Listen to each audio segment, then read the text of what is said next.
Hi everybody. So this is a video recording of what we would have covered in class on February 16th. Have to apologize to you guys. I had caught a cold over the weekend, as you can probably hear in my deep baritone voice. I'm not completely over it and was not feeling well at all this morning, and so I canceled class. Hopefully you guys all got my email in time and didn't come to class. But I'm feeling better now, although I still don't have much of a voice, so we'll see how well this goes. So this week, what we're going to be talking about is international security, and today would be what we would have covered in class on today's class, the 16th. We spend an entire week on international security in one way or another. We start today defining security in contemporary international affairs, talking a little bit about contemporary threats to security, and then Wednesday we'll pick up with, again, still probably talking about contemporary threats to security, some of the things that are going on right now in the world that are important international security issues, and some divergent perspectives on how to approach international security as an issue. And then on Friday, Darren Reed, who's the Cohen Research Associate and the teaching assistant for this class, is going to be talking a little bit about the role of intelligence in international affairs and drawing some links between intelligence, the strategic gathering of information, and international security. So that will be on Friday. So to start, we'll define security. It seems it's kind of deceptively easy to think that we can define security and it means something very tangible, and once you dig into it a little bit, it can be very hard to do, to think about when we say security or international security, what exactly are we referring to. So to start, maybe just pause this video for a second and think about what's happening in the world. You're all following the news, you're aware of international affairs and various things that are going on, and just think about what you consider to be the most central threats to international security today. So take a minute to do that. We would have talked about this in class, but take a minute to do that on your own. Okay. Now, chances are you might have come to very different conclusions about what you consider to be the most central threats. There's a lot of different ways that we could talk about this. Maybe you viewed the central threats to international security to be other states, aggressive states that are amassing power, building up their weapons and military capacity, and have a hostile orientation towards the United States or towards American interests. So you're thinking about places like, I don't know, Russia under Vladimir Putin, right? Kind of backed into a corner, subject to international sanctions, increasingly a defiant, aggressive stance towards the West, and engaging in actions that are deemed kind of volatile and destabilizing. Maybe you're thinking about a country like North Korea, right? Building up its capacity, building up its weapons capacity, and a very, very hostile, aggressive posture towards the West and the United States in particular. Maybe you're thinking about non-state actors, right? Maybe you're thinking about terrorist groups. Maybe you're thinking about the Islamic State, right? Certainly in the news quite a bit recently, and engaged in violent actions, just horrific, terrible, deplorable actions against Western hostages, against members of other, sects of Islam, against Christians. Most recently, we saw this horrific slaughter of 21 Egyptian Christians in Libya that had been kidnapped by ISIS. And displaying that publicly for all to see, using social media and using the technological communication to really devastating effects to show us their violence and the way that they're willing to use violence to achieve their objectives. Maybe you're thinking about Al-Qaeda, right? Maybe you're thinking about terrorist groups that have struck within the United States in the past and may very well do so again. Maybe you're not thinking about state actors or non-state actors. Maybe you're thinking about other things, right? Maybe you're thinking about global public health. The Ebola outbreak, right, has the potential to kill tens of thousands, hundreds of thousands of people and spread very rapidly. Maybe you view that as a security threat.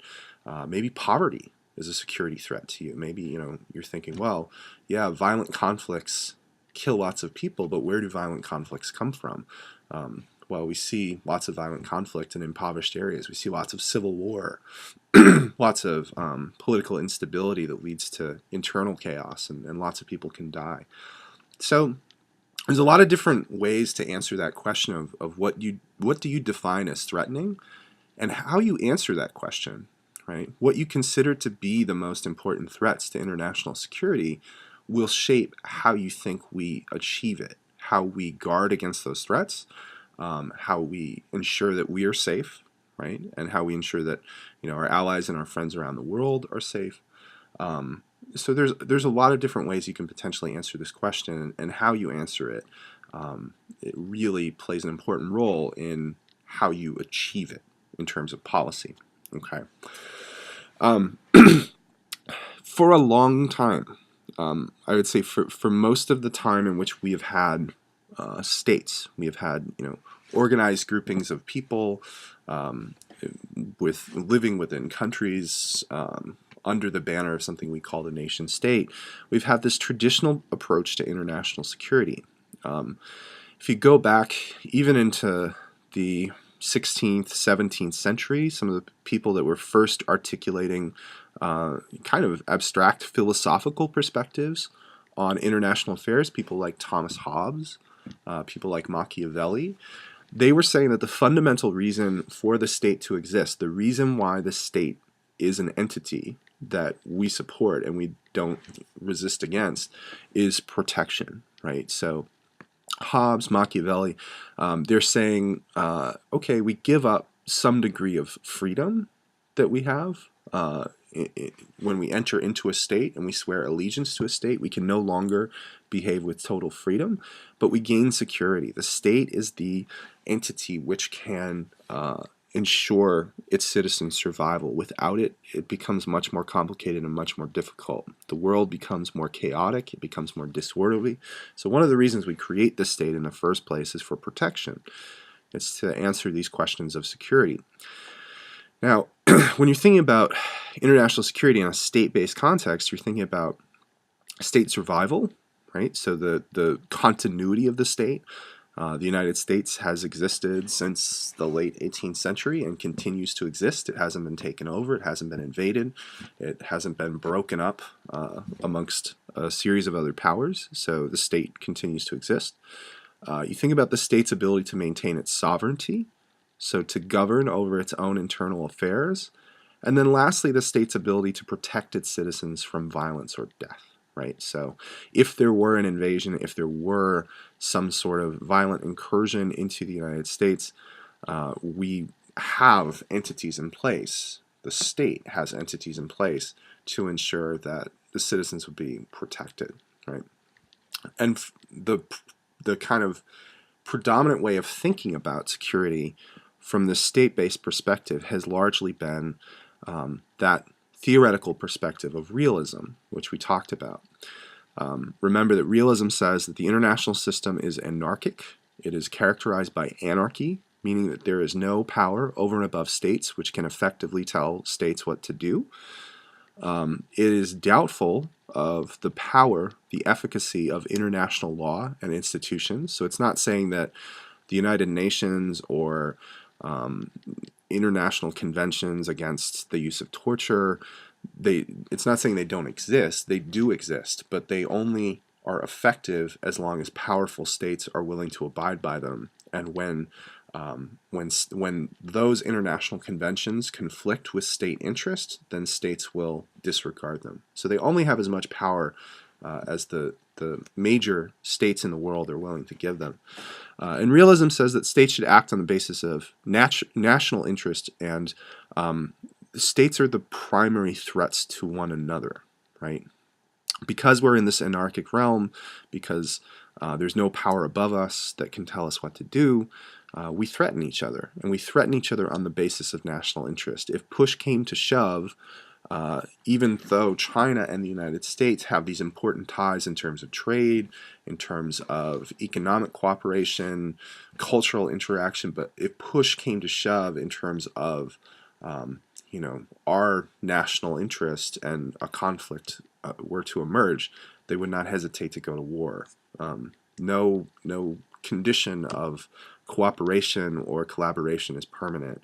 That anarchy always kind of lurks in the background, right?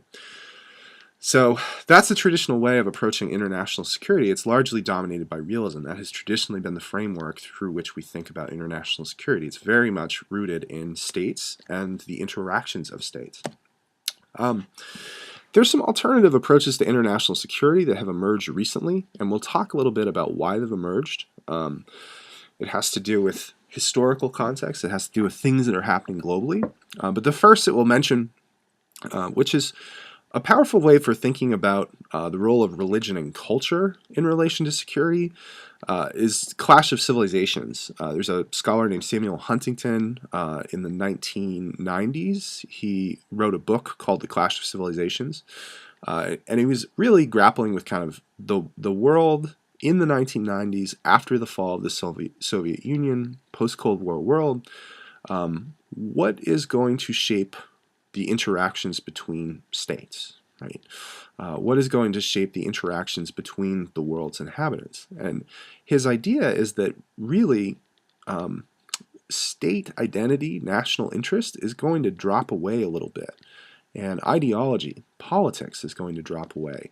And what will drive conflict in, for the foreseeable future, he's writing in the 1990s, but he sees this being, what we'll see for several generations, is culture and largely religion, right? So it's not going to be about, powerful state versus powerful state. It's not necessarily going to be about communism versus capitalism and democracy. It's going to be about different civilizations coming into contact with one another, having fundamentally different worldviews, and having conflictual interactions with one another. And he says the areas in which we're really going to see conflict will be at fault lines, areas in which civilizations come into contact with one another. There's a map for this. You can see how he breaks up the world. Basically, he sees the world broken into 8 or 9 different major civilizational groupings, right? He thinks that there is a Western civilization that characterizes North America, Western Europe, Australia. He thinks that there is a Latin American civilization, a Islamic civilization that groups together the Middle East and North Africa, a Orthodox civilization that is Russia and most of Eastern Europe, a Cynic civilization which is largely China, right? And some of the countries in East Asia, Japanese civilization, which is distinct from that, right? The areas in which these different groups come into contact will be the areas that are most prone to conflict. Now, this thesis was ripped apart, right? If you look at this map, you can probably think about some of the reasons why people were so critical of this idea. For one, I mean, if we just look at, for instance, what he calls the Islamic civilization, right? We know that within Islam there are major splits in terms of how they view the world, their orientation towards other civilizations and cultures. There's a major split between Sunni and Shia Islam. There are splits within those different sects of Islam. There are fundamentalist Muslims. There are more moderate Muslims. There are Reform Muslims. So there's all of this different kind of inter-civilizational dialogue and conflict and divergence occurring. And so the notion that we can think about all of the West or all of Islam having some fundamental set of shared interests is really problematic. His thesis did explain for a while some of the conflict that we were seeing, for instance, in like the former Yugoslavia, where you have a bunch of different cultural groups that are kind of nestled together in one area, and it's an area in which those different civilizational groups are coming into contact with each other. You have kind of Western European, Islamic, and Orthodox all nestled in the same area and fighting largely over their cultural differences and how those have played out over the last several decades or few centuries, right? But just empirically, it doesn't really work out. It's a problematic argument to make. It doesn't explain very well the types of conflict we've seen and where we've seen conflict. It's a little bit too broad and generalizes a little bit too much. But the interesting thing about Clash of Civilizations is that it reintroduces culture and religion into our notions of international security, which surprisingly by the 1990s had largely dropped out. We weren't thinking in terms of religion and culture being the basis for conflict and threats to international security. So that's one idea that you hear floating around about how we could think about security. Another one is human security. Human security is interesting, and I think human security probably informs a lot of the thinking about security at major international organizations like the United Nations, for example.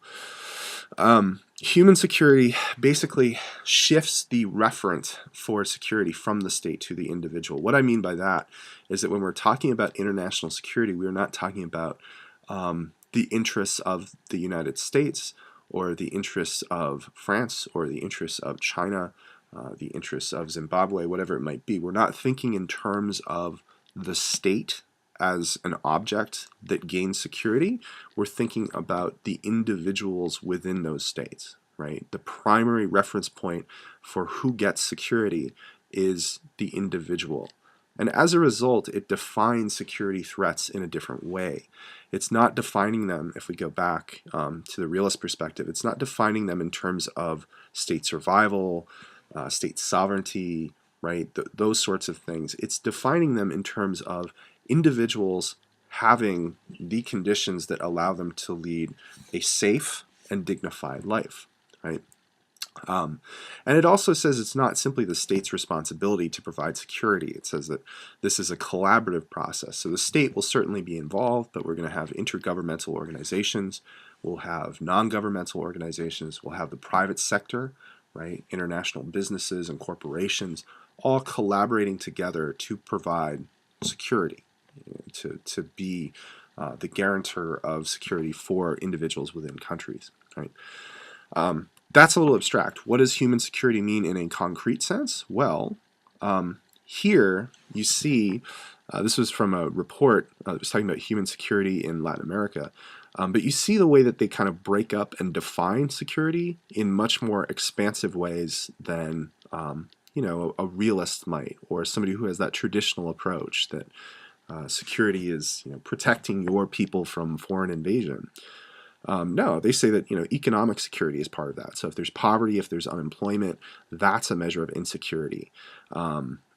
If there's personal security, if people are free from physical violence or crime or domestic violence, right, gender-based violence, child labor, these are things that relate to security at the individual level. Environmental security, if individuals are living in areas in which resources are being depleted or they're subject to natural disasters, the environment is being degraded and their health is suffering as a result, then that is a security threat. So they have this much more expansive definition of what encompasses security, and as a result they think about security in much more expansive ways. It's not simply about your military. It's not simply about ensuring that you have the capacity to guard against armed incursions from foreign troops. It's about providing a standard of living for your citizens and for the people within your country that enables them to live a dignified existence, right? So this is shaping up in the 1990s as the human rights discourse, the notion that all human beings have certain rights, and trying to define what those fundamental human rights are. They kind of emerge as an international agenda, as an action item at the same time, and we start to define security in new ways. Right? So this is another alternative way for thinking about human security. And if you go back to that question I asked at the outset about what you find threatening, well, if you have a human security perspective, if you define security in this way, you're going to see as security threats things like food security or things like global health pandemics, right? You will view those as security threats. Whereas someone who has a different perspective and views it in state-based military terms might not, right? Those are just different ways of thinking about security. Okay, so assessing contemporary security strategy. Let's talk a little bit about the Cold War. During the Cold War, we had this confrontation between states, largely, right? Between a block of states allied with the Soviet Union, largely having command economies, communist system of economic production, and governments that were not democracies, right? Governments that did not give their citizens lots of individual freedom, in which elections were not, widely contested or free and fair, right? And then you had the West. You had the United States, you had Western Europe, you had other countries in the world that had capitalist economic systems, democratic systems of government, valued individual rights in ways that were not in the other bloc, the adversary, right? And there's a security confrontation between the Soviet Union and the United States. In that context, the way that we define security threats was largely state-based, right? And the way that we respond to them was preparedness. So we recognize who the hostile states are, and we assess their level of military sophistication. What types of weapons do they have? What types of firepower do they have? What is their capacity? How can they project force over distance? How well trained are their troops? What is their standing army? Like, these are the types of questions that we asked. Our key adversary, obviously, in the United States was the Soviet Union. We had this hostile relationship, and it had extremely advanced weaponry. It was the only country in the world that could match us in terms of the sophistication of its weaponry. For a long time, it was only the United States and the Soviet Union that had the capacity for nuclear weapons, right? And so in that sort of context, thinking about what are the security threats, well, obviously your primary security threat is going to be the country that has relative parity, is relatively evenly matched with you in terms of how advanced its weaponry is. And the modern military that we have today really emerges out of this response to state-based threat. It's evolving, it's changing, it's, the military, how the military is utilized and how it's constructed is constantly in a state of change. But if you look at a lot of the broad strokes of how our military is set up today, it emerged out of a response to this state-based threat, right? So we see, if we look around the world, we see a strategic presence of ground troops that in some ways is largely based on the way that the world looked in the 1950s, right? We have this huge presence of troops in Germany, which was, the major front in the Cold War. It was the dividing line between East and West. Same thing with Korea, right? That was an area of strategic importance as we're thinking about our confrontation with the Soviet Union.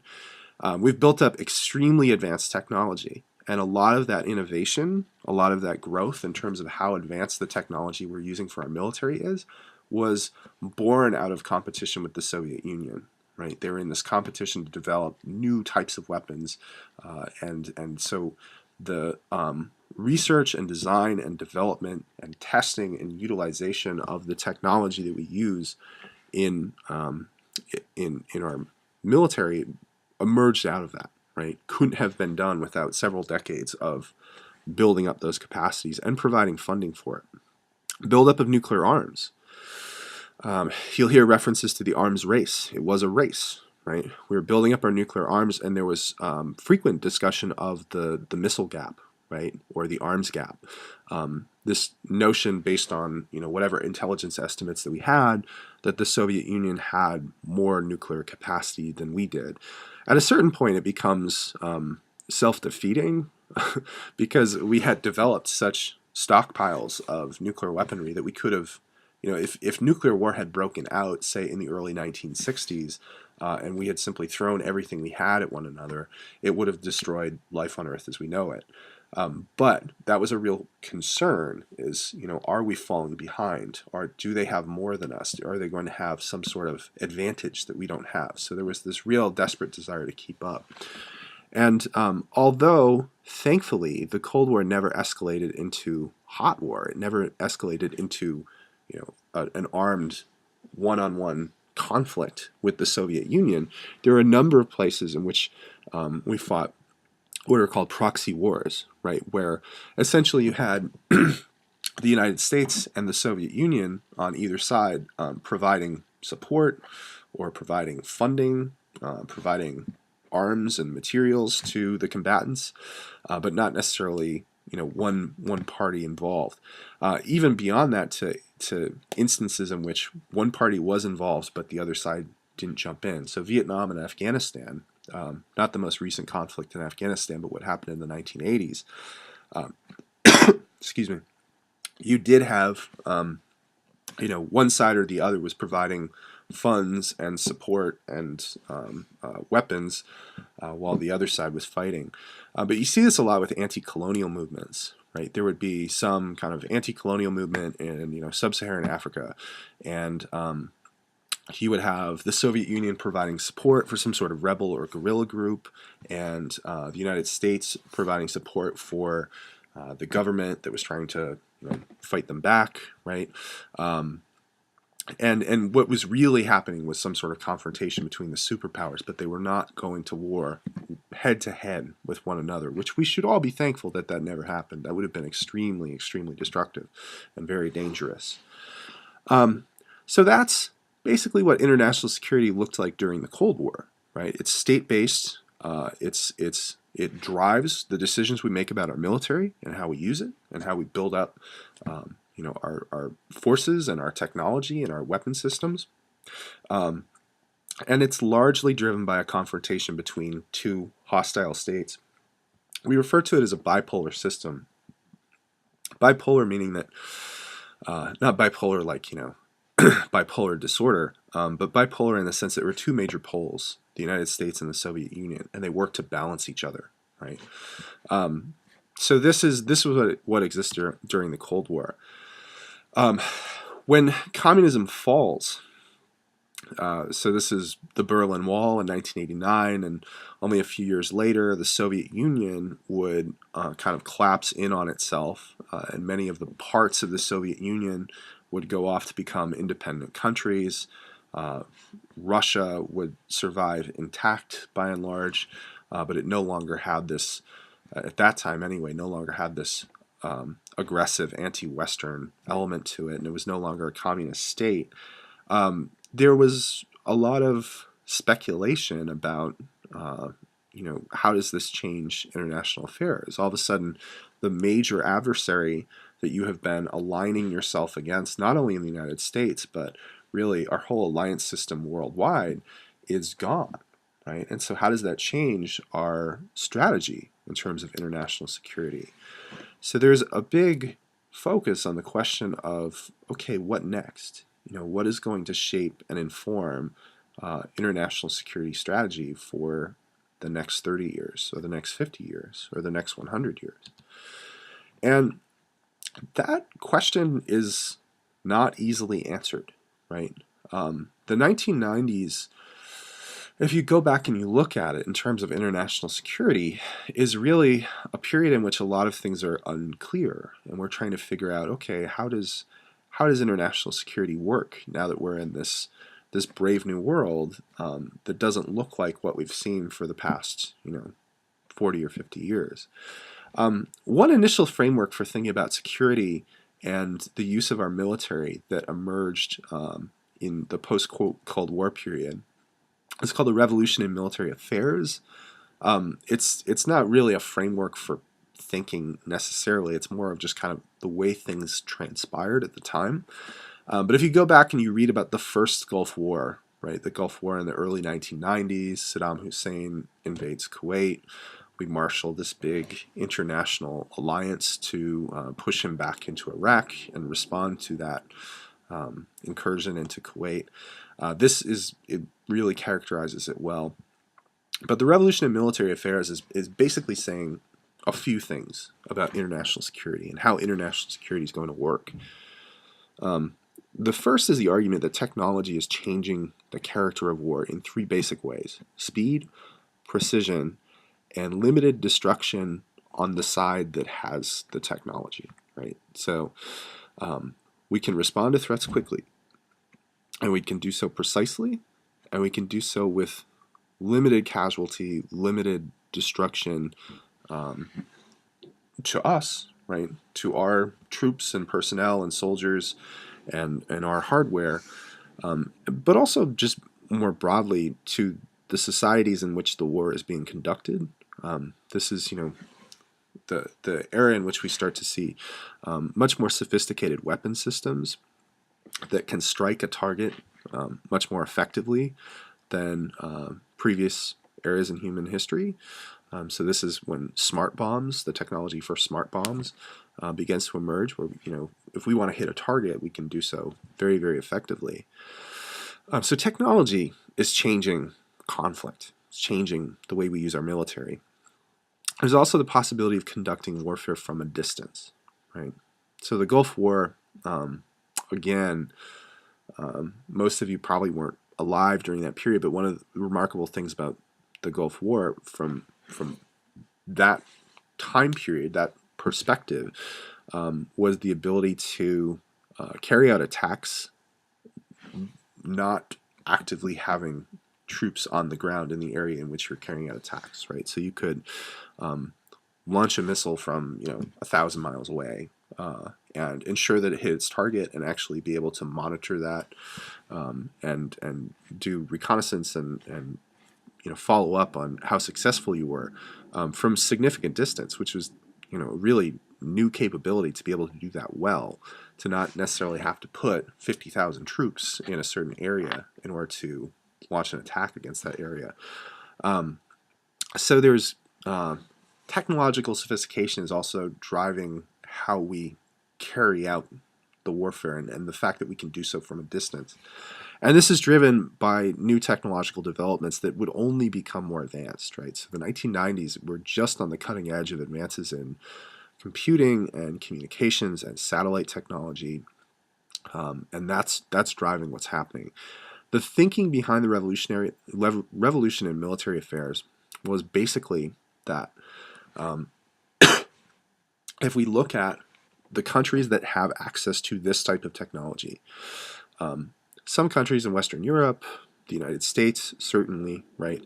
These are going to be the major powers because of the new way in which they can conduct warfare.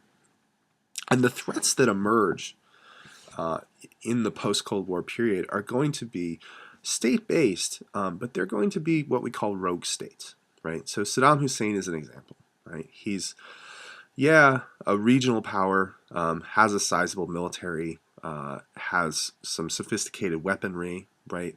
But it's just no match for what we have, the types of things that we have. And if you look at the Gulf War, that first Gulf War, it was a really remarkable, swift, decisive victory, right? It was a limited mandate. All we were really doing was kind of pushing Saddam back into Iraq, and it wasn't as extensive a mandate as we had in later conflicts. But we did it quickly. We did it with very little loss of life. And it was just a kind of resounding success. And so the thinking was, these are the types of confrontations that we're going to see, right? These threatening but largely inept in these terms, in military terms, minor powers will rise up, and then the major powers will kind of swat them down, right? So conflict is going to look different. Securing an area, securing a region is going to look different, and it's going to be driven by technology. That was one way of thinking that emerged in the 1990s. The 1990s was also, and we forget about this sometimes, but the 1990s was also a period of in which many prominent American politicians and strategic thinkers were calling for isolationism, This was another kind of mode of thinking that emerged in the post-Cold War world. Basically what they were saying is, look, we've defeated the major adversary. This is a significantly less hostile world. The threat of nuclear war, for example, is no longer something that we really have to worry about. The threat of a major conflict with another state power is relatively unlikely. The types of conflicts that we're going to see are small scale, civil wars, internal conflicts, and we probably shouldn't get involved in those. We should adopt a defensive posture. If there are American strategic interests that are directly at stake, yes, then we have to do something. We have to intervene. But in general, we should kind of draw down our military forces. We're not going to need them in the way that we have needed them for the last 30 or 40 years. So the 1990s was a time in which many people were saying, well, now that this big confrontation between East and West, between the United States and the Soviet Union is over, we can start to use military force for humanitarian purposes. We can use it for failed states, states which have kind of imploded, and there's this situation of volatility and uncertainty. And the isolationists are saying, no, that's a terrible idea, right? We don't want to have 60 different missions operating all over the world in which we're trying to go in and help all these people that are suffering. That's just the nature of the world. There are going to be people that are suffering. There are going to be volatile, unstable situations. And what would happen if we were to do that would be the risk that we become involved in a protracted conflict where some sort of clear outcome is unlikely. You saw the United States intervene, for instance, in Somalia in 1993, and that was a failed state. It is still a failed state, and we were intervening using our military force in an attempt to ensure that humanitarian aid was getting to the people who needed it, and to crack down on some of the warlords that were within Somalia, and were preventing that from happening. And there was, if you've seen the movie Black Hawk Down, you're familiar with this, but there was a situation in which U.S. soldiers were killed and their bodies were dragged through the streets. And for an isolationist, this is quintessentially why you don't get involved in these sorts of conflicts. It's not worth it to be putting American lives on the line to respond to these sorts of situations, and our taste for it, the degree to which we can stand to see our soldiers killed for far-flung missions in areas of the world that we don't fully understand we don't have a very high tolerance for it.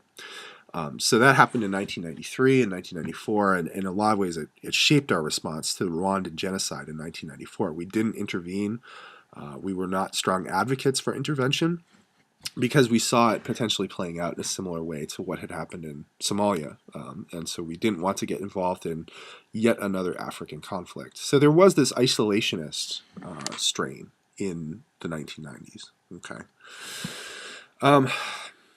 While all of this is happening, so you have kind of the people who are saying that technology has changed everything, warfare is going to be different. We have all of the tools, we have all of the fancy things that are going to enable us to respond to international security threats. And then you have the isolationists who are saying, no, it's a problematic way to think about it. Draw down, decrease your commitments throughout the world, decrease spending, kind of start to dismantle the apparatus and focus on only American strategic interests defined pretty narrowly, right? So you have those two strains. But while all of this is happening, other things are starting to happen throughout the world. There's other developments. What's interesting about these two approaches is that they're still viewing things primarily through the lens of states. The way that they conceptualize threat is through the state, right? We can think of friendly nations, we can think of hostile nations, we can think of rogue nations. But in the 1990s, what was surprising was how few people were forcefully advocating that the new types of security threats that we will encounter might emerge from actors other than the states, or it might emerge from constellations of non-state actors collaborating with states, right? We did begin to talk about, you may have heard, state sponsors of terrorism, right? Um, and there are a number of countries. There's actually a map in your book that lists all of the countries that are designated as state sponsors of terrorism. Um, but it's state sponsors of terrorism. There is not a sense that, okay, maybe a state can provide logistical support for an organization that has some sort of autonomy or decision-making apparatus of its own, right? When we first conceptualized that term of state sponsors of terrorism, we were thinking, okay, the state might use individuals or hostile groups as some sort of conduit for its interests, but we didn't really view the way that non-state actors, terrorist groups, violent groups, separatist groups, could become actors in international security and international affairs in their own right that operate independently of states. So these are state-based approaches, and they view threat. They view the threat to international security through the lens of states, right? Interesting to look at what's happening in the world while this debate about what is the future of international security is going on. In 1993, you had the first World Trade Center bombing. This was a group of individuals of various origin, Jordanian, Iraqi, who put a bomb in the World Trade Center in one of the parking garages. That was a real striking instance of a terrorist attack happening within the United States, which was something relatively new at that time, right? That was a really kind of monumental event, that this was some of the conflicts around the world and some of the terrorist violence that is taken for granted in other places of the world is actually happening here. It's happening within our domestic borders. In 1996, you had the Khobar Towers bombing in Saudi Arabia. Khobar Towers was a apartment housing complex near the Saudi National Oil Company's headquarters, but which had it housed significant numbers of American servicemen. And so this was a coordinated bombing that was meant to express dissatisfaction and express resentment at that. And there were about 19 or 20 American servicemen that were killed as a result of that. In 1998, we had a coordinated set of bombings of American embassies in Africa. One was in Dar es Salaam in Tanzania, and the other was in Nairobi, Kenya. Extremely powerful, as you can see here, extremely powerful, extremely devastating attack conducted in two separate countries, in embassies that tend to have very, very good security. Other places in the country might not have the best security, but generally if you're in an American embassy abroad, you feel safe, and this brought into doubt that feeling of safety.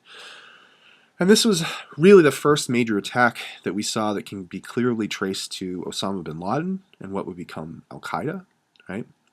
So what's interesting here is that at the same time, we're trying to figure out a new direction for international security, and we're thinking about it really with the notion of states as threats. In our head, we're seeing new forms of violence emerge that can't be reduced to states. These are non-state actors that have an agenda of their own. They have the capacity for violence.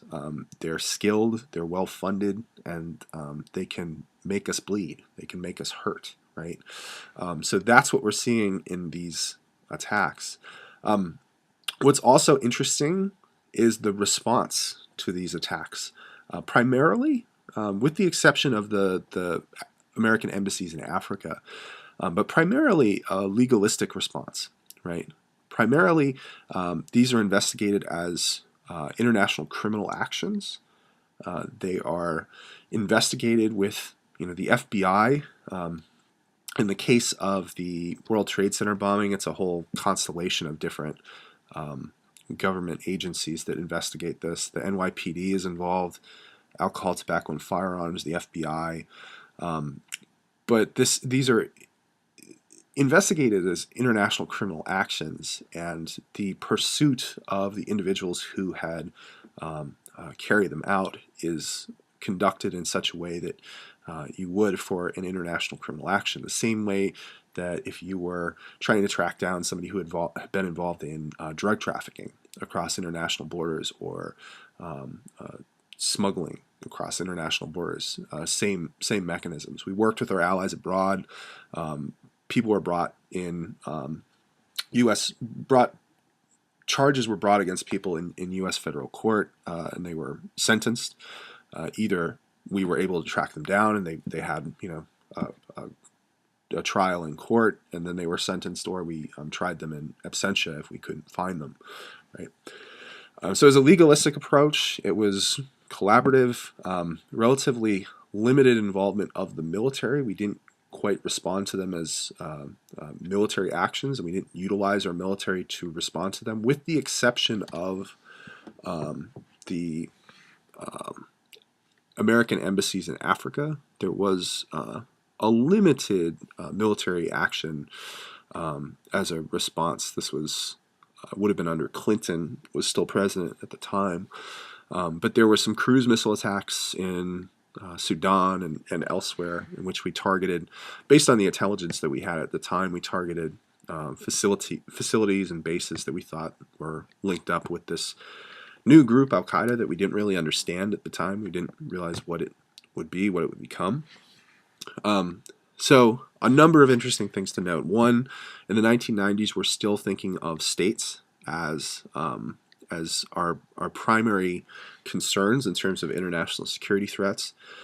Non-state actors are beginning to flex their muscle in terms of attacks on American interests and interests elsewhere, and we're not really we haven't hit the reset button yet. We haven't engaged in this fundamental rethinking of what the new security threats will be.